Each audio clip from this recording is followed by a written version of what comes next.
go. And it zoomed in for us. Did it? It did. Automatically? It's closer.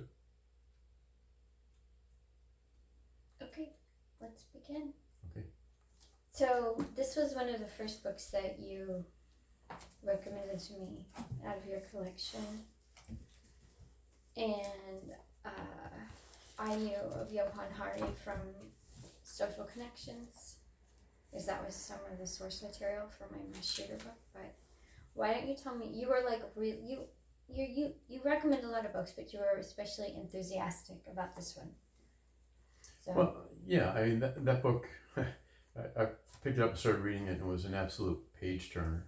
It had been recommended to me by, I don't know if it was someone else, or I think it might have actually come out of a Foreign Affairs magazine, actually, to be honest. But it's a very different take on addiction than anything that I had heard from anyone else. And so the first time I went through the book, I just read it cover to cover without really pausing, and then got to the end and wanted to remember a whole bunch more. So as you can see, when you went through it, there are tags all throughout the pages. Right. I read a second time Right. for more content and for more more connection to what was going on there. But I had been taught all my life that about the chemical hook theory of addiction, and given a bunch of different attitudes about addiction that were just blown up by Hari's book, just totally destroyed. And it's a compelling read, not just because he's a good author and he has firsthand experience on this, but what struck me, and the reason I went back through a second time, was it's very well sourced, and they're good sources, they're well used, and they just put the lie to a lot of things that we've heard about addiction in our past. Well, this book was much more voluminous, I would say, than Social Connections. And like you, I was totally hooked, and I just blew right through it because it's really compelling reading. He uses the human interest story that in short form journalists use a lot as a portal or a hook for the reader, and you focus in on a single subject and really go and illuminate their life and then use that.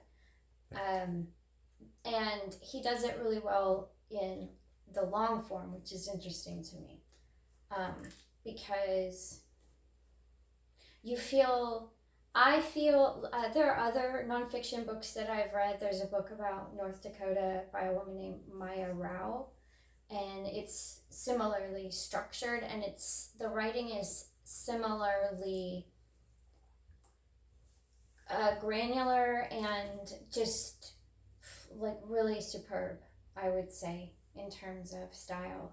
But I read it, and I think it's a testament to how good he was at structuring his argument, that, and maybe this says more about me than Hari's writing, but I was upstairs just now and I was thinking, okay, so you know that a book is good when it's about a controversial subject, and after you read it, you're like, well, I always knew that. And then you have to check yourself and be like, well, because I want to say from my life experience or from my being a crime reporter, or, that I obviously know that the war on drugs is a failure. And like in terms of policy, it's creating more chaos than it's solving. But that's not true, because truthfully, I was guilty of a lot of this sort of like moral, hygienic opposition to legalization and having these sort of attitudes towards drug use that he does blow apart in the book. I remember there was a senator in the Virgin Islands who was one of my favorite senators. He was a very progressive senator, and he was just really knew his stuff and had a good heart. And he was pro legalization of marijuana. And I remember telling him that I couldn't get down with that. And I have a lot of personal baggage with that, you know? So like, I was like, well, you know, people want to say that it's okay and it's harmless and it makes people mellow, but you know, like it didn't make my dad mellow. I'm opposed to this because I think that they, you know, but the evidence and the research, he really does a good job of, it's no longer, he does a good job of making it about the totality of harm, right? Right. And one of the things that is interesting is his comparison, and not even his comparison, his citing of comparisons of the social and economic harm of different types of addiction, right? And how much more harmful to individuals in society alcohol is than heroin, even. I mean, night and day differences. But one of the things I understood going into this book was the racial histories associated with making various drugs illegal. Right. And he brings that out. And it's not just in the initial making them illegal that there was racism involved. It's keeping them illegal that there's racism. Yeah. Most of the people incarcerated in this country, or a disproportionate percentage of the people incarcerated in this country, are non-white prisoners. Yes. And drug offenses are the means for getting them into those prisons for a year or 5 years or 10 years. An entire structure where the economic incentive to commit more crimes is basically forced on the individual. Right. And you know, I made a really sarcastic remark to my stepsister on the phone one day. I was like, you know what? How much you want to bet that in addition to what we're seeing on the news, the fact that white hipsters in Colorado are getting rich selling marijuana, while, you know, how many black men are incarcerated? And then for the same thing, and this was before Trump got elected. This was, I think, even when Obama was. I was like, you know, there better goddamn be a widespread amnesty, because this is not right. I mean, it's not. It's just not. And you can make the argument, well, you know, this is society, rule of law, respect for but the ancillary knock-on effects are what Hari's really good at getting at. Like, we're removing people from their children. We're depriving children of a source of support. We're creating a separate structure, which I know all too well, for profiteering off of the captive market of individuals in terms of that. And just generally, you know, I wanted to be part of law enforcement. I wanted to be a cop. I wanted to just, you know, rip and run and like help people, right? But I gotta because he has a source in here, right? The detective who became a major part of the law enforcement effort to abolish drug offenses and incarceration. Who I wonder how many people suffer from burnout in that profession and don't really don't really analyze why. Because on some level, we all do have bigger problems, I would say, than people taking all of the above. Not just weed, but all of the above. And he does another really good job of dispelling. Like, we just really think, well, because I was fearful. I was really fearful of legalization. And I was fearful because I've seen, people, I was like, the violence, because you're taught, I was a DARE program recipient, you're taught that drugs make people violent. But there's a whole structure, the black market, and he does such a good job of using sociologists, law enforcement, to show what the black market does and how it incentivizes this behavior. But it's not, people are not getting high. You're taught people get high and then they go hurt people because they're so high they can't control themselves. That's what you're taught, right? We should have learned, or did once learn earlier, 100 years ago, that when you prohibit something that people really want, like alcohol, for example, then you give rise to a black market that becomes a criminal black market that competes in its marketplace not with advertisements but with guns and violence. And so, surprise, surprise, prohibition works the same way with drugs as it did with alcohol and creates the same kind of social cause. And there are really two major important concerns associated with decriminalization and legalization. And unfortunately, the Biden administration is not going to legalize marijuana, apparently. They're just going to make it less of an offense than it had been. We're not going to forgive student loans, we're just going to create... And the first is, right, as you mentioned, amnesty. If you get a drug-related crime, especially a nonviolent drug-related crime, then that needs to be erased from your record. Then we need to avoid giving rise to wealthy white men leading new legal drug cartels, new monopolies in the market, and cutting out. I mean, this should be a mom and pop legalization effort. It should be a small business legalization. It's never going to be that way. Can't be. Because but it's starting that way in the states that have started. But we have to guard against that we don't turn this into just more industry. Well, see, one of the reasons why I hold Hari so dear is because in Social Connections, he was one of the first journalists that I think I read him before I read Robert Whitaker. He debunked the efficacy of prescribed antidepressants. And I was noticing at that time that the popularization of the idea that hallucinogens, ketamine, LSD, microdosing, for the idea that these ayahuasca, there's an effort to legitimate their use for trauma and abuse survivors and depression sufferers.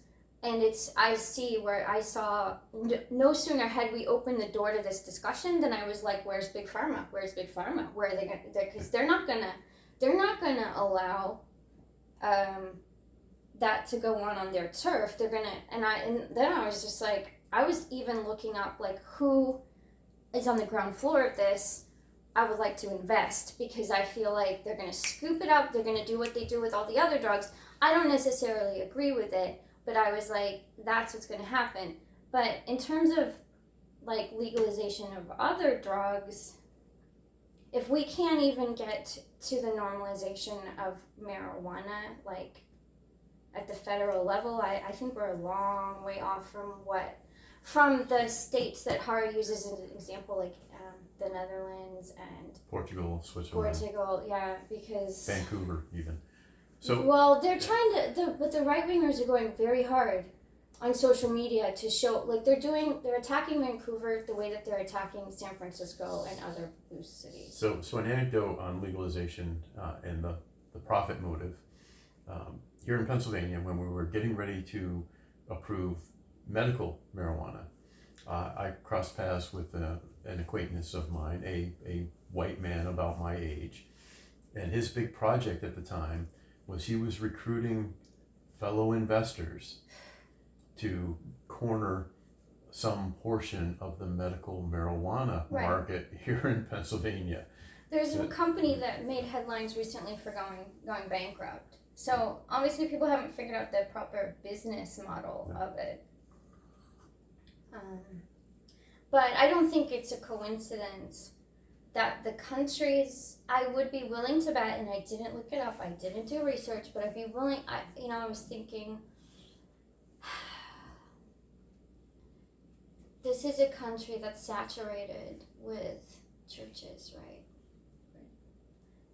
We're very, our religious participation rate is very high, particularly for Christianity. And in some parts of Europe, it isn't just that the culture is more secular, it's that the people themselves are more atheistic. Do you think there's a relationship between the countries that have embraced legalization based on a policy debate that was actually held, and our propensity for So you're religious programming and moralization? You're provoking my argument that we have an epistemological crisis here Oh in my the God, United the States. epistemological crisis. And so it's a fact that if your epistemological approach is based more on faith than, say, the scientific method, for example, then you're going to be less willing to take in new facts and arrive at new positions and new conclusions. I would say 100% yes, that European countries that have less participation in religion are more open to a scientifically based argument that says, by the way, thinking in terms of effect on people and effect on the economy and effect on society, legalization is a much better way to go than prohibition, as we're doing here in the United States. And during a congressional debate in 2018, I sat beside one of the candidates who professed he was a scientist and professed this. He held to the scientific method and applied science to everything, and then criticized me for my position to decriminalize and to legalize all intoxicants. And he says, even heroin, Alan, even heroin? The science says emphatically, yes, legalize heroin, because providing pharmaceutical grade heroin to addicts keeps them alive so that they can get other treatment, other help to deal with the childhood trauma or adult trauma that's causing them to self-medicate in the first place. And if you had a son or a daughter who was addicted to heroin, you'd much rather have them have pharmaceutical grade heroin delivered to them by a pharmacy than having them get their heroin in a street corner that's cut with rat poison or who knows what, or fentanyl or any number of things that will kill them fast. So yes, legalization is much safer for your addicted sons and daughters or parents or brothers and sisters than keeping heroin under prohibition and having them get it through the black market. That should be an obvious thing. But again, that would be, and I spelled out the program for this in greater detail during my congressional campaign, but the point made by Hari about connection being the antidote for addiction, the cure for addiction, is perfectly exemplified in a movie I mentioned to you recently, A Star Is Born. I didn't see the original movie, but I saw the remake with Lady Gaga in it. And she is the heroine of the movie, and so in drama terms, it's actually a comedy because she conquers all of her challenges and becomes a star at the end of the movie. But the movie, if you watch it in terms of her partner, who is a much more interesting character, it's a tragedy because he does not. He is self-medicating with drugs and alcohol before he meets her.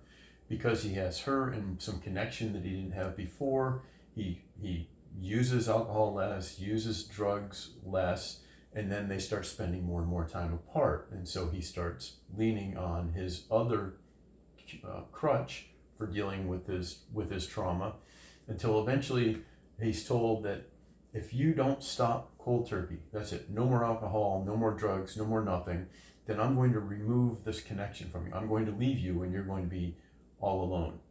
So what they've done is kicked one of his two supports out from underneath him. He's no longer self-medicating. He's got the social support, the connection, but maybe not enough because she's traveling on the road and whatnot. So anyway, he goes clean, and then she goes off on tour, and he's told he has to stay home alone. And so he responds to being with no social connection Right. anymore and no self-medication with drugs and alcohol by hanging himself. He does not overcome his challenges. This is, in drama terms again, this is a tragedy. That's what the movie is about to me. When you've read Chasing the Scream by Johann Hari, and then you watch A Star is Born, it's an entirely different movie than everybody else sees. Well, I tell my friends who are in AA or who are in NA or some kind of 12-step program that I envy them for having had the addiction, because I think that they get access to something that is very healing, because, you know, and they talk about when people are addicts, one of the big pulls is not the chemical hook, but rather that they have bonds with other addicts. So that's Right. the hardest part about dropping the addiction is you are isolated, you are alone. But in the recovery community, they counter that by being that for the person. They have a ready Right. community. And I feel like me personally, I leaned on therapists and psychotherapy to try to rebuild from, you know, to replace bonds that should have been there because I never really was addicted to drugs or alcohol, and I envy them that, and I don't see why it's not conceivable for so many people that we have models that work for alcohol. And I know that there's Narcotics Anonymous, but, you know, in my mind, before I read Hari's work, you know, I believed that other drugs were so much more powerful that, you know, it wouldn't work, it wouldn't fly. Mm-hmm. But I do think that lack of community is something that makes many people have dysfunction and despair, and that we underestimate it, and we are losing community through technology and just various, you know, things that we've allowed to go on. If you imagine a bunch of addicts together from inside rather than from outside, looking at them with repulsion or disgust, you have a bunch of people there who, if they don't share the same trauma, they share similar trauma.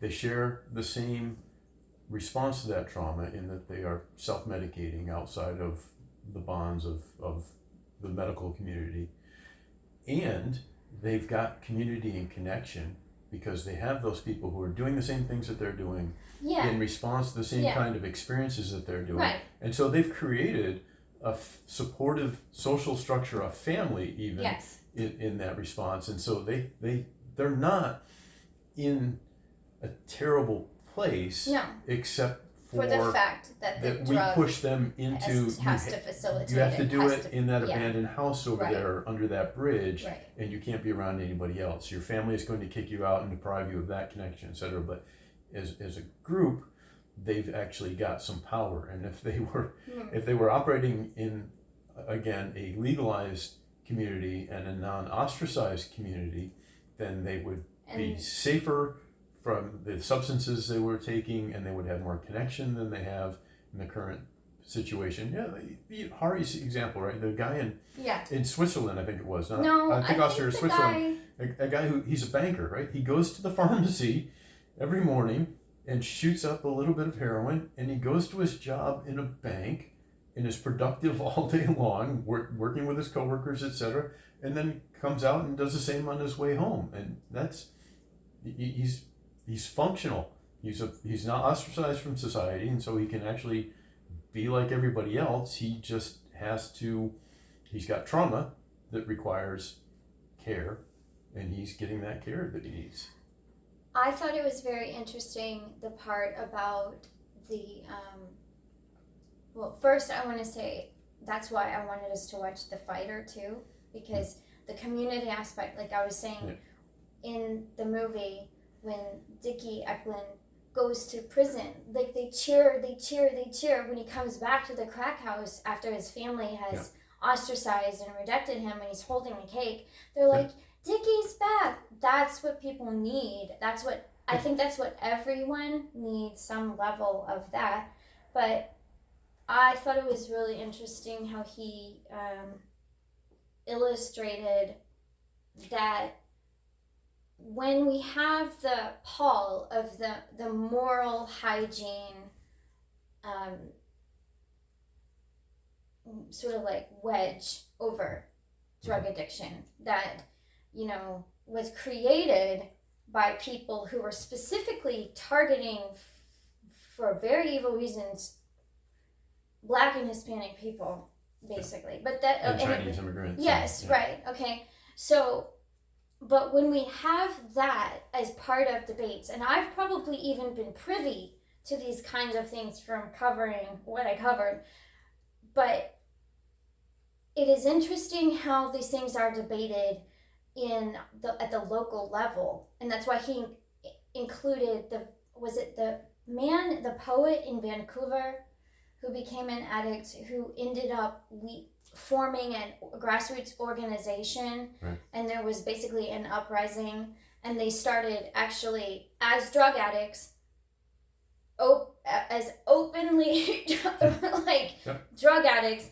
going to city council meetings and demanded to be heard because the people in power were discussing. I've seen this a lot. Actually, when people in power discuss vulnerable people in terms that are obliquely dehumanizing. So, in other words, when the poet who was the leader of this group pointed out that by talking about they were actually, the council members or the city leaders were actually discussing, we think that the problem will go down because at this point, so many of them, the needle users, are infected with HIV, that our projections are that this many of it will be less in the future, basically because the mortality rate, right? The mortality rate is different than saying we think it'll be better in the future because so many of these people we don't like will have died and we will have done nothing. So there was a conversation recently when the local municipalities held in the school, in the auditorium. They had a number of experts on drug use and the fight against drug crime. There were a police officer up there and a number of others. And one young man in his 20s stood up in the audience when it was question time and said essentially, "We're human beings and you need to treat us like human beings."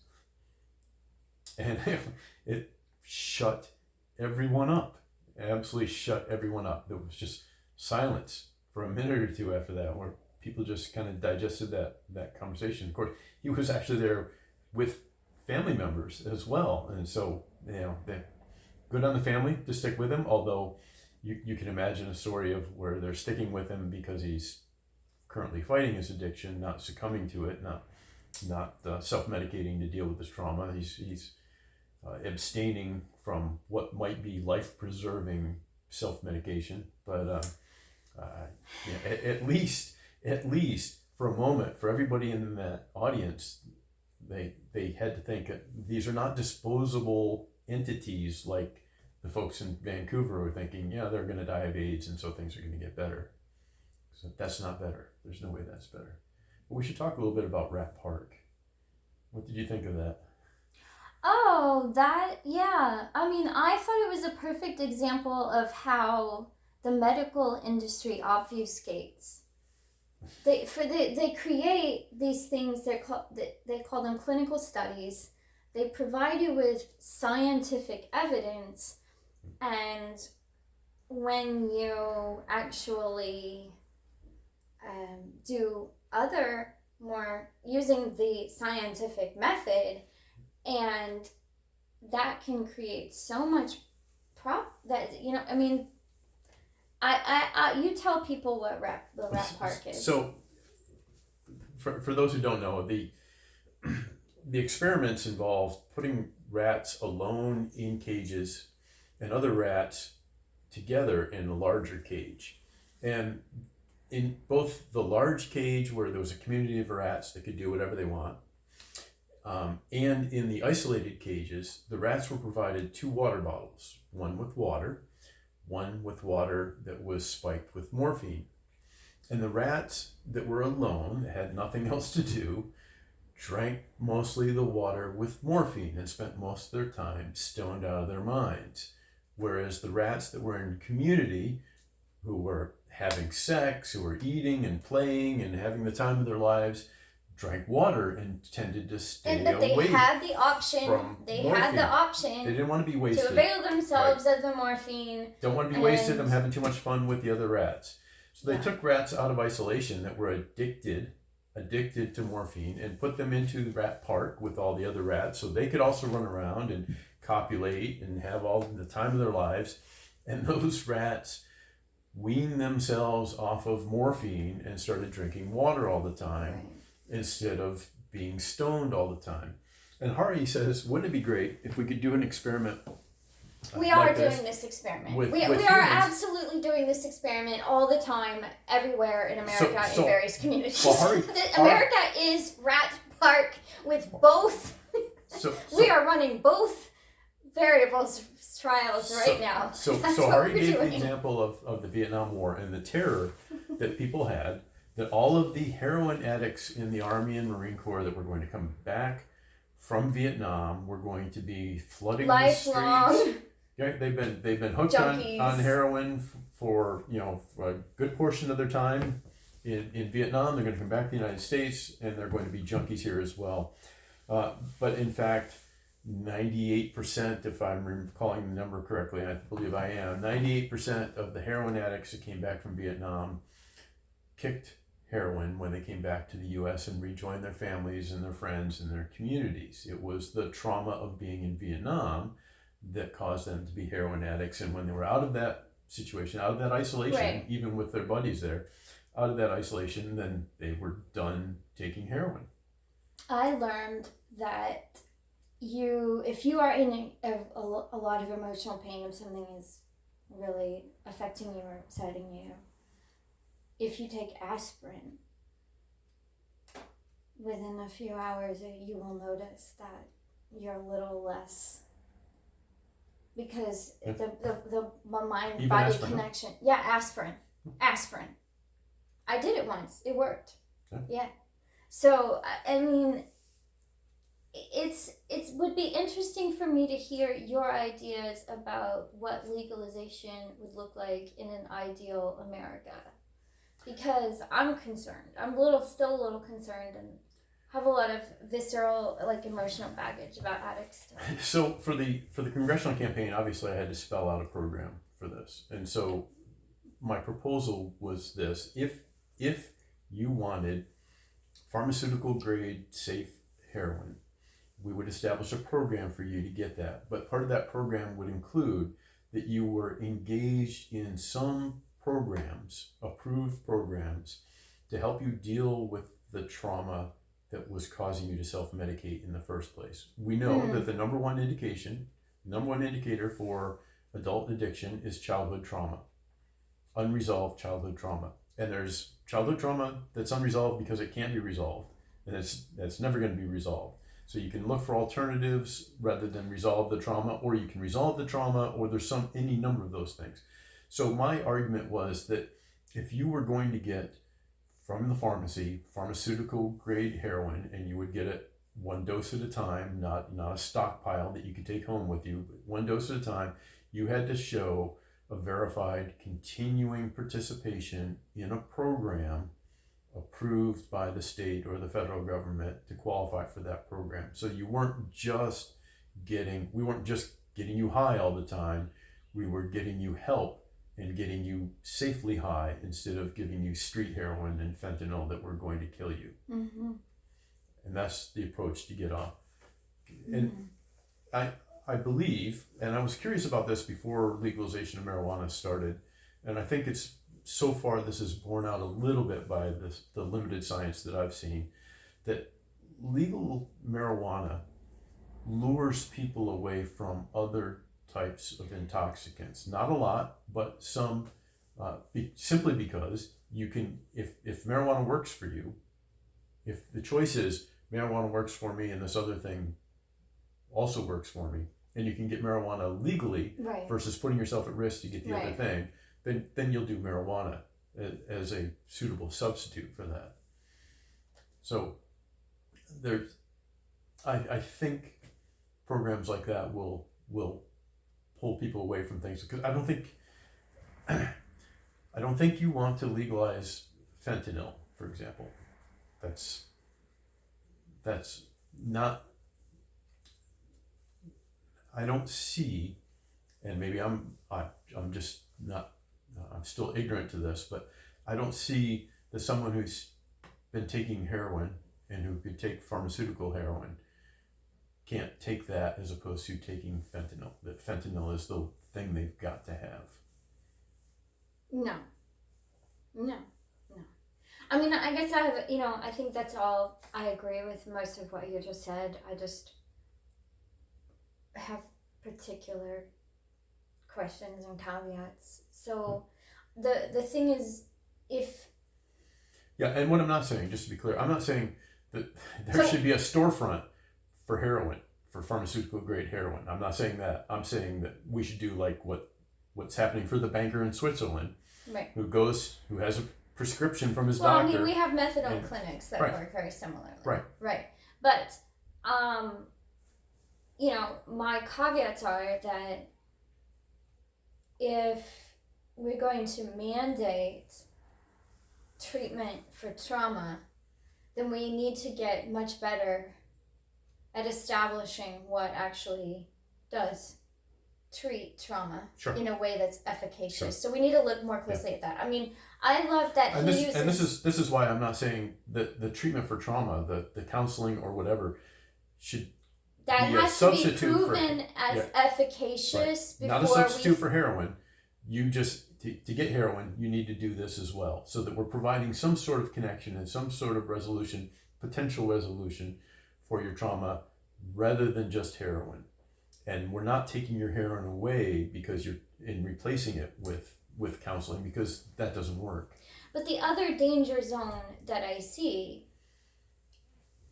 and this is all just very pie in the sky, hypothetical, because I don't really see the political climate getting to this point where any of this is a real possibility. But the other danger zone that I see is that these drugs that are illicit right now, that people have been using to numb their pain, because they can't deal with their childhood trauma or whatever traumas or despair. I think there's a level of despair. I think despair, trauma is something has happened to you, but I think it is possible that the free-floating shitstorm that we live in has caused people despair of a level that equals that. Okay, so, but the danger zone is that given the present medical system, Big Pharma just starts onboarding these drugs as legitimate psychoactive substances, and because we're already seeing the population that's suffering be flooded with legal drugs that also don't, that are, they're not a world apart. These drugs are not a world apart from sedatives, benzodiazepines, antipsychotics. They're not. Let me be and clear. then I don't want that to happen either. I'm not saying we should I establish want to a give system. them more of an arsenal, in other words. Yeah, exactly. I'm not saying we're going to establish a new market for heroin. doctors aren't going to prescribe heroin to people who have never had heroin before. They're going to prescribe heroin for people who have become addicted Exactly. to heroin off the street. So there would have to be So a that they demonstrated history. Right. And a demonstrated dependence. This is an off ramp from an addiction to street heroin. This is not an on ramp to a new heroin addiction. That's not it. Yeah. That's absolutely not it. Well, in that case, then I could see if somebody were to pull the levers of power and like sell this idea to Big Pharma. Big Pharma could make it happen because Big Pharma pulls the strings on so much of public policy, in my opinion, around these issues. So. Then, I mean, if we can prove that it's profitable to them while there's social benefit, you know, maybe, I don't know. I would say that's our best hope if we really want to see legalization. It's one path. It's one path. I think it's the most plausible path. Greed drives a lot of action. Yes. It does drive a lot of action. Yes. So, I recommended a good book to you then. Yes, you did. Thank you very much. You're welcome. And we will recommend it to whoever's listening. Great. Hold it up. All right, this is the book. Johann Hari, Chasing the Scream, The First and Last Days of the War on Drugs.